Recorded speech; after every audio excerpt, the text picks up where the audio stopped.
Japan has coined the term Abenomics, India Modinomics, in Korea the Choinomics.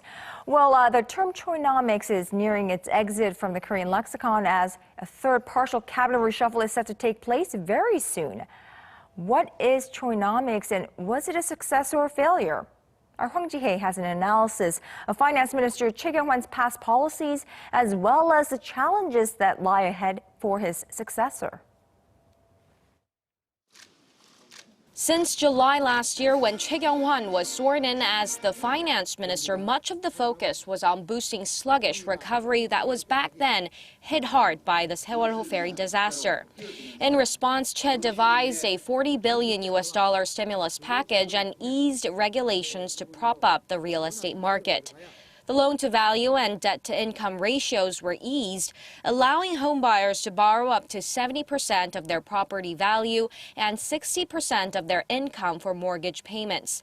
This measure gave a big boost to the real estate market. A year before his term, apartment transactions stood at around 75,000 cases in Seoul, but a year later, that number shot up to over 110,000.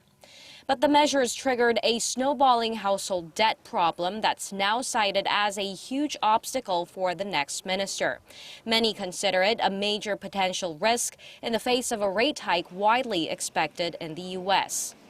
And while Choi was quite successful in boosting recovery momentum and putting the economy back on track, many believe that he failed to properly address structural issues, which will also represent a challenge for the next leader of the economy. The next finance minister will have to complete the structural reforms in the four sectors, putting extra emphasis on the labor sector. The new leader should also find ways to breathe new life into sluggish exports that have been the main reason behind this year's slower-than-expected growth.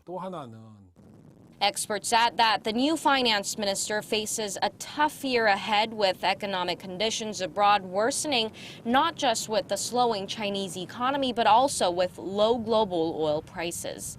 Hwang Ji-hye, Arirang News.